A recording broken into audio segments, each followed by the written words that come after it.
This is for the record? Oh, I wasn't paying any attention. Oh, this is for the record. The record is 3189, right? Ah, okay, this is it. This is it. All right. All right. Let's buckle in here. Magnus set the other day the record at 3189. So 3190 will beat it. So one win here, he's going to get 3 points. He'll beat the record. And to do it, he's got to do it against a Benoni, of all things. We haven't seen this yet. And instead of the almost automatic a4, he plays h4, other side of the board, trying to tear down, play for some sort of attack. Which might also be some indication that in a lot of lines he's going to let black play b5. Is there any immediate need? Does black actually need to respond to this? Plays queen f6. Has my style changed much since I last played over the board? Yeah, definitely. I was solid d4 player, and now I just play like tricky e4 stuff. So yeah, it's been quite a big shift. So if I went back to it, I would probably just play tricky things. I'd have fun. I wouldn't... If I go back and I play over the board, it'll be for fun. I'm not going to try for titles or IMs or whatever. I'm not going to try for any of that. If I play, I just play for fun. What is this? Okay. All right. Okay. All right. This is cool. You can check first. You can take on g3 first. Gives the check. And it's very dangerous for black, but probably defendable. And he just trades. All right. Let's just be a pawn up. Love it. Love it. Let's just be a pawn up. Yeah. Why not just be a pawn up? Trade. Activate the rook. Activate the knight. Although b4? Okay. Maybe he's got it figured out. Looks a little dangerous. Oh, okay. If you take, he's going here for checkmate. Or is there a better mate? Does he see a mate? It's close. Okay. Knight somewhere. Knight somewhere. Oh, it's so close. Very close to mate. All right. Yeah, king here. Mate. And Magnus gets the new record. 3190. And he's not done. 3190. There you go. So, yeah, this is going to be a bit fun. Let's see how far he can extend this. So, 3190. Can he be the first to 3200? That's kind of the huge milestone. 3200 and adoption. He's getting about 3 points per win. So, it would take about 4 wins in a row. Lining up. So 3,200 will occur before the adoption, before winning 10 games in a row. And he's getting a little cocky here. He's decided to take on c3, giving up a very important bishop to play f5, knight f6, get castled, this sort of deal. With this structure, which I don't think has a name. It is rare. The structure is very rare, but I mean, it's not unknown. I've never heard this. I've never heard a name for this, though, whatever this structure is. So yet again, we have another attempt at the record. So yeah, Najdorf does mean sober in Swedish, also in Norwegian. So it's, I guess his the thing is he used to be Dr. Drunkenstein, but his rating probably goes up when he's Dr. Soberstein. And here, always invite the endgames. Always trade the queens. When you have any small advantage, look at this. Doubled pawns. I have some sort of small microscopic advantage. Trade the queens, get to the endgame as fast as possible, and then be the better endgame player. Wondering if... Okay, yeah, there's some ideas here. He goes with this one, which is, I guess, mildly surprising. Now he wants to trade this guy. He's not too worried about it. I'm worried. I don't know why. Magnus will figure it out. Yeah, so Beefeater. Do they call it the Beefeater pawn structure? The Brontosaurus structure? Are we just making things up now? The Flying V? Are we just making things up here? Because it comes out of the Beefeater opening. That's like an idea. That's a real opening that has this pawn structure. So maybe they do call it the Beefeater pawn structure. That would make sense to me. But 2 left shoes, maybe there's some good names for it. I like Beefeater. I think it comes out of a Beefeater opening. That's a cool enough name to begin with. I like it. Bishop is attacked. It's going to have to go back. I guess it can go forward. If it does go back, I mean, black's happy. Black wants to get the knight here. So I guess you continue on. You carry on forward. But I'm not sure what black plays there. So I'm trying to think a step ahead here.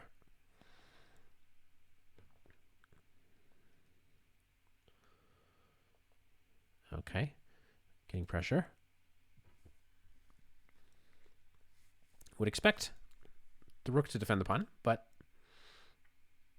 anything's possible. Allow this check. Anything's possible. Oh, so if rook check, is he going back? Rook check. Is he playing king f8? Yeah, very interesting stuff.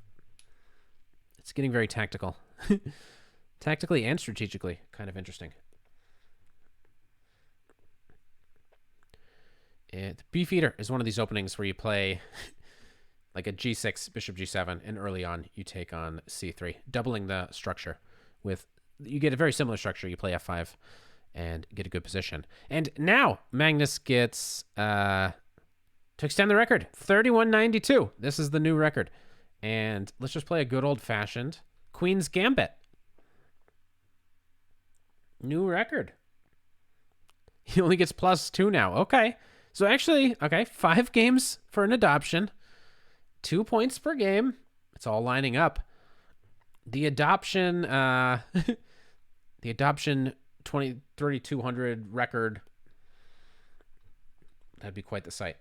It's all coming together. For the last couple of days, he has been stopping when he adopts somebody. So I kind of expect it to stop if he adopts Miawlet here, who we still don't know who this GM is. But I do kind of expect that it might come to an end if he adopts him. It'd be sad to see one and not the other. See him get to 3,200, but not adopt. Or see an adoption, but not 3,200. But we'll see. We'll see. Chess is tough. They've been battling it out now for about 2 hours. And we'll see what happens from here. C5. I guess pushing the bishop back, and then he intends on taking back with a pawn. Winning a pawn. So, white potentially just winning a pawn here. You have to take with the knight, though, I guess. You can take with the pawn, then this guy hangs. So, maybe considering 95, maybe considering something else. Bishop g5. Maybe that would be sad. You think he stops at 32.99? At first I thought it said 31.99, which was sensible. I don't know if we're going to see 32.99 today. But in the future, maybe in the future, we'll talk about 3,300. We have to get to 3,200 first before I guess we even get to that conversation. 5 million games. Okay, I'll check it. That sounds... I guess if you play a lot of bullet, maybe that's not preposterous. Miawlet. No, who are you talking about? Miawlet has not played anywhere near that. He's played 1,500 bullet games, 200 blitz games. So really, actually, Miawlet does not play a lot of blitz on here.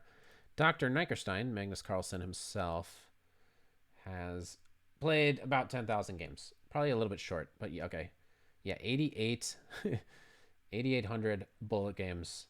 And even Magnus has only played 473 blitz games. So I guess not a terrible lot of blitz games. A lot more bullet. Okay, this looks like a fun position. I've been missing out.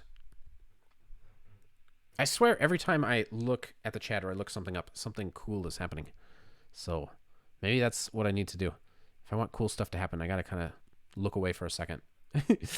But this looks fun. King is dancing over to c2. Big pin on the h-file. Ooh, rooks would love to enter the middle, but it's not so easy. Knight is protected, but what's going on? Your c-pawn falls. Wow, is Magnus holding this all together? Or is it all going to fall apart? King's on b1. You're not even up material. But everybody's king's in danger. Ooh.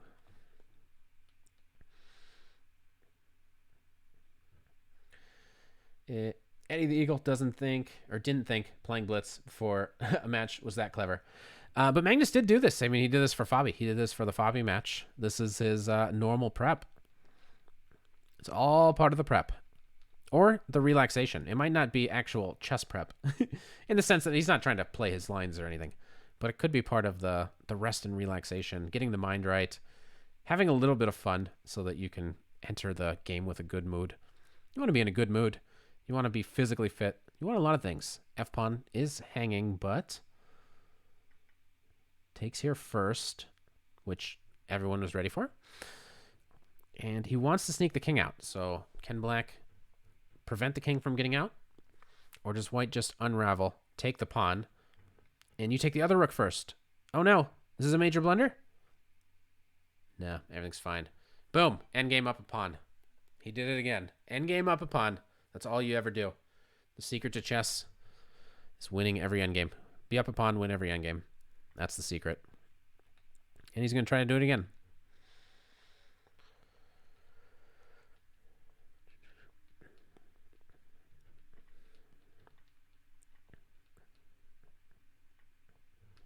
I assume this has nothing to do with trying to prepare for tie breaks or anything. I guess you could argue that that's what he tells his seconds. He's like, no, guys, I'm preparing for just in case there's tie breaks. That's what I'm doing right now. I'm not just goofing around playing Blitz. I am preparing in case the big tie break comes. New record, 31.95. And they go, yes, sir, as long as you're preparing. 3,200, very close. Could very easily be incoming. Okay, so bishop b4 is his new thing. He's did this before, so now we know this isn't like some weird mouse slip or something. He is playing bishop b4 on purpose. And last time, he presumably mouse slipped king f8. And this time he castles. Okay. Kind of confirming that it was a mouse slip last time. But last time he accidentally played king f8, still won the game. This is actually kind of an interesting, annoying move. Ooh. Counterattacking queens. Because for a while there, white was kind of making it difficult for black to play d6, which you kind of need to play. And it looked like black was maybe in trouble, but maybe knight c6 holds these things together. Yeah, it's complicated. I don't want to draw too many arrows. But I think we're going to trade everything, and everything's going to be fine. White looking for a way to exploit things. You take on g5 first. Ooh, bishop takes b7. Ooh. So complicated. Yeah, we'll let these guys figure it out. I watched football. I watched a lot of football. Minnesota Vikings. I watched a lot of football. In terms of MMA, I watch just whenever YouTubers. I watch any like spectacle. I watch Conor McGregor. I'll watch any Conor McGregor fight. But I don't regularly know anything about boxing or MMA. If Logan Paul is fighting Floyd Mayweather, I'll check it out. But I don't really know anything about the scene. I don't know what this bishop b4 Ruy Lopez stuff is all about, but he's sticking with it. It could just be he needs to play some sort of nonsense, get a chess position. Maybe he just needs a chess position, and he's just doing it because, you can't really play any good chess. Can't reveal any prep or anything. So maybe he's just goofing around with it. Maybe before he goes online, he's like, all right, what nonsense can I play today? I don't know. What about this bishop b4? Let me look into it for 1 second. Okay, I'll try it.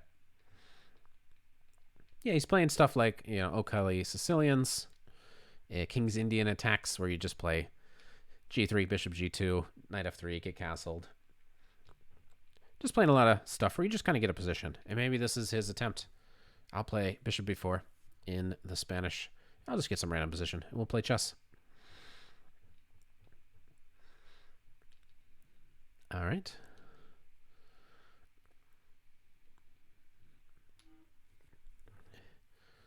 Still tough. You got these two bishops.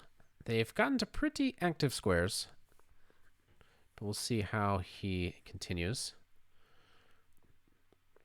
F5. Probably forcing a trade.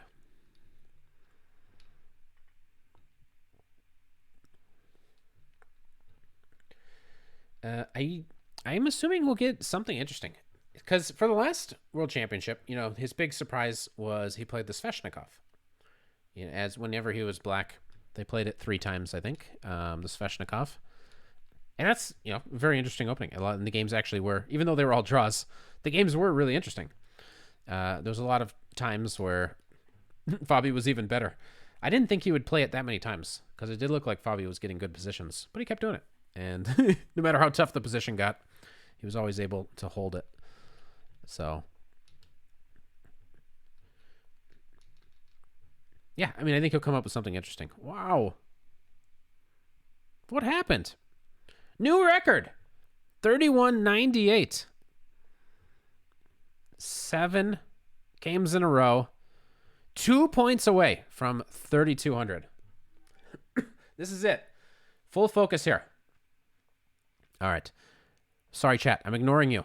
I'm staying focused. As a chess fan, this is a game I need to watch. And we're getting these, like, some sort of really weird... Was this a TROMPOVSKY? I'm already distracted. This was a TROMPOVSKY. Where we get this kind of very interesting line, which I think is a Chess Explained favorite, this line. If I'm not mistaken. He does something very similar to this. Where he trades first and then plays e5. Very interesting. And these lines get very, very complicated. I'm expecting something like knight to c4. You know, protecting this pawn and stuff. Gives the check first.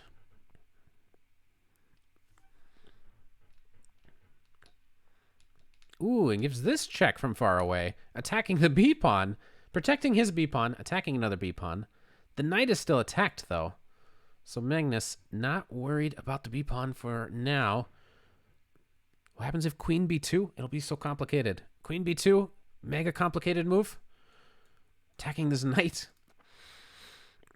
What is black going to find? All right, comes up with knight f5. Magnus has a couple ways of taking the b-pawn. Will he... I'd expect bishop takes, followed by maybe knight e2. But we'll see what Magnus comes up with. Also, this knight is pretty annoying. Look at this knight. This knight is pretty annoying. All right, does play bishop takes.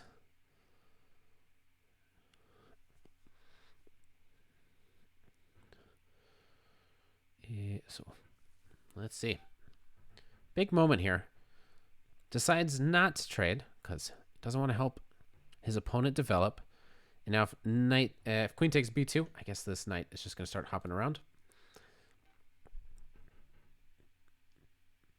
Very intense. This is one of the more tricky, complicated games that we've seen so far. 94 might be possible. We love endgames. Counterattacking. This is attacked. This is attacked. Queens might get traded. That'd be the dream. Play for the endgame. But 94, queen takes b2, rook d1. Black would get checked. Lots of things would happen. All right. Okay, protects the b-pawn and offers the trade. E-pawn still hanging. Okay, so black will get a pawn back. F-pawn protected with tempo, attacking the rook, protecting the pawn.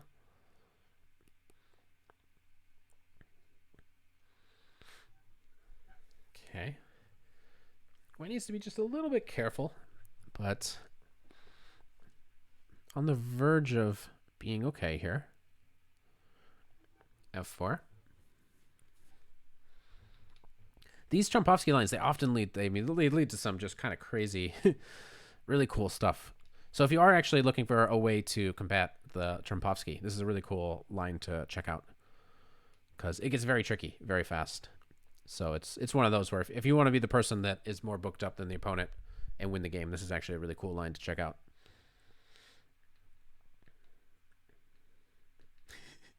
I get that I talk like Gustafsson quite a lot, especially when it's late. I feel like it's kind of insulting. I feel kind of insulted because I'm a native English speaker, and it means I'm struggling. I'm struggling with my words because I've worked all day. I've done stuff. I got a family. I've been doing things. And I guess I sound that way when I try to speak English. It's tough. It's only my first language. Give me a break.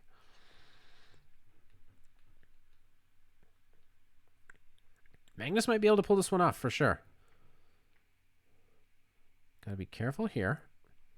Actually, you gotta be really careful here.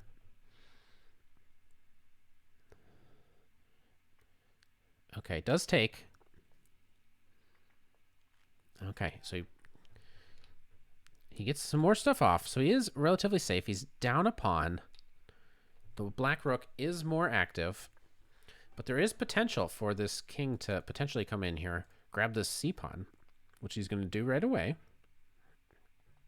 And I guess black can consider stopping the king, but he decides to pick up an extra pawn.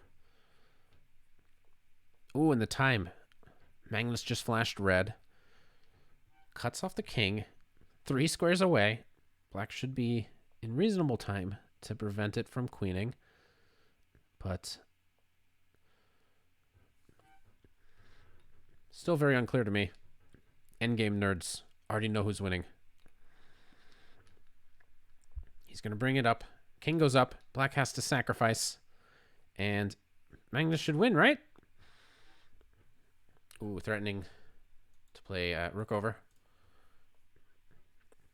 Ooh, also, if you push, you take it. You just take that pawn. So you can't really protect it. Now Magnus, he gets it in. And he's going to queen. All right, so Magnus is winning. Take the... Ooh. Okay, he does take the rook, pinning the pawn. And now you avoid stalemate, and you win the game ladder. Nice! 3,200, exactly. 3,200. And we might see another game. 1, 2, 3, 4, 5, 6, 7, 8. We need 2 more. Miawlet is game. Miawlet's still playing. So is Magnus. All right. Here we go. Back in action. Another one of these. This time it's actually, black playing this. So this is one of the setups. We saw in a previous game. We got one of these like Beefeater pawn structures. This time we're going to play with the knight on f6, e5, and a pre-move. So we get more of a like check Benoni structure in this one, which is kind of cool. Seeing a different structure every game. And we'll see how these players approach it. Everything is going to take place on the flanks. He's not playing a washed up GM. This guy is the number 2 on Lichess. So I don't know. He's good. He's playing a good player. But we're witnessing history here. This is history in the making. We still don't know who Miawlet is, but I don't know. What would a washed up GM's rating be? Like 2,300, 2,400, 2,500, not 2,900. Oh, he's fallen to number 4. We just got the word in the earpiece. He's fallen all the way to number 4. It's tough, but I think you don't really care. The reason you want to be the number 2 is because you get to play Magnus. It's such a special treat to actually be able to play Magnus, and you're legally as a chess player not allowed to decline. If Magnus wants to play, you have to. It's the law. It's just how it goes. But that's kind of the appeal. The reason, if I were the number 2 player on the site, I would chill until Magnus challenged me. I would just be waiting for my opportunity.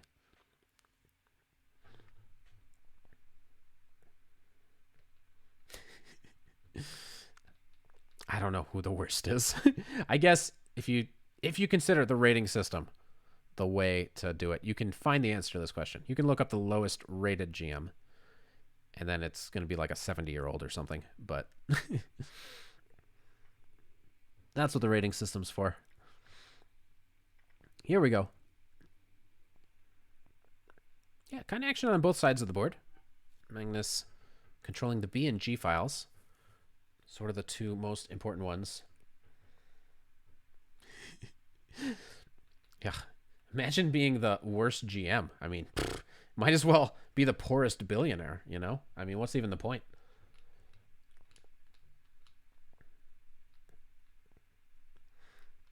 Here we go. Action. Drama. White resigns.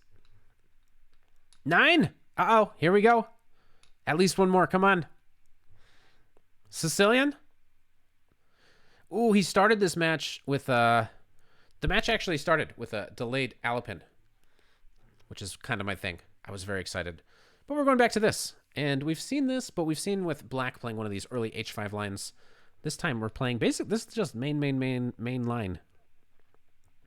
All right. He's being very serious. Main line. Let's go. No more goofing around. Some famous Anand Karyakin game in this line. Things can get wild. Both sides try to checkmate each other. But that's kind of what he does. He plays... It's what's really cool about watching these. So if you are actually trying to learn a bunch of like opening ideas, you can actually check out a lot of these matches, and at some point they'll play some sort of opening you might be familiar with, because they really do play quite a lot. They play everything. We've seen every single pawn structure in the book, and it's cool. They just want to play everything. Gives us a good chance to learn, no matter what we like to study ourselves. Ooh, the best IM. It's no longer the best IM in St. Louis is no longer Nicholas Theodoro, because he's a GM now. He was good for a while. Mingley is one of the only ones I know. I don't know. I'm not keeping track of strongest IMs at the moment. I mean, there's a lot. There's a lot that are good. Do you agree it's good to play all kinds of openings? Absolutely. Yeah, I mean, it's more than just the fact that you're playing different openings. It's about learning pawn structures and the plans surrounding them. And the only way to do that, to get exposure to that, stuff might happen on the A file, is to play different openings. So you play openings just to get different pawn structures, because it'll force you to learn plans. The plan here is a lot different. The last game we saw was super closed. It was a check Benoni structure, super closed. It required flank play. This one is kind of opposite side castling. It's going to require trying to checkmate the opponent, and it's completely different. So, and the way you practice that is play a bunch of openings. All right, stuff is going on the A file. Knight C1 is a good resource. If the queen maybe can somehow, add an extra attacker, we might see some sacrifices. White always has to look out for potential sacrifices. Queen is coming a little bit closer to the A file, keeping an eye on this D pawn in the process.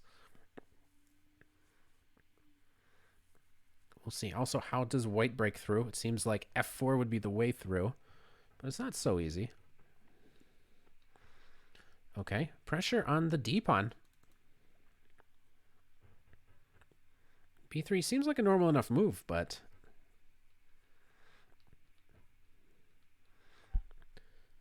we'll see. Queen comes over, defends the pawn.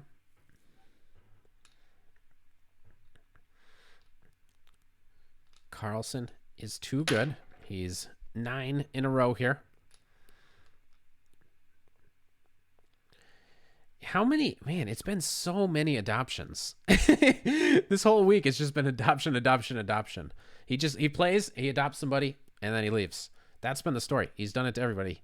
He's done it to Theodoro. He did it to, I don't know. I could look at the list of all the top players and be like, yep, those are all the people he adopted.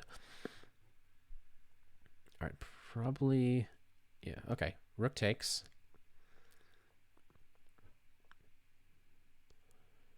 Okay, rook threatening to come in. Black has to stop that.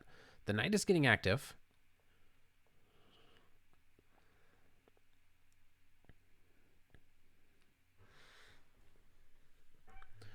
So what was kind of everybody checkmating each other? Are we going to just simplify, get some endgame? That's the Magnus I know and love. Somehow trade all these pieces off and get to that endgame. Oh, fork. Oh, took back right away. Like there was nothing to consider there. Be interesting to see where the queen goes. Queen e4. Now f4 is a real possibility for white in all of these positions. Ooh, knights are lingering, attacking rooks.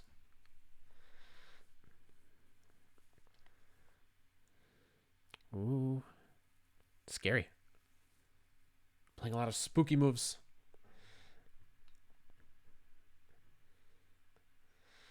Has anyone ever adopted their opponent in a world championship match? Actually, I have no idea what the most lopsided... Oh, no, no time. I don't know what the most lopsided match is. Probably some early one. But no one's ever been adopted. This is very scary. Time is low. Okay. Position falling apart. Queens are hanging. All the queens are hanging.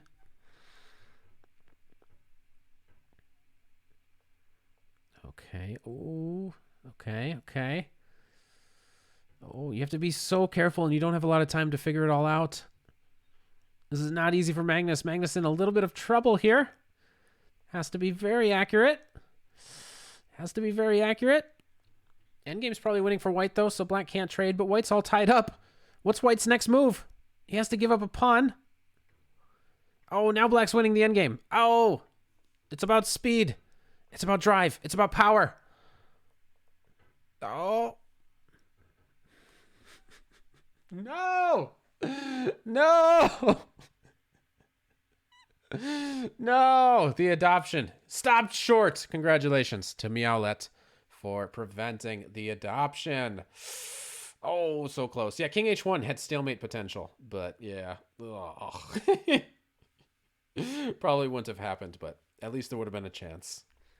And not. And 3194, a huge loss. Very sad, very sad.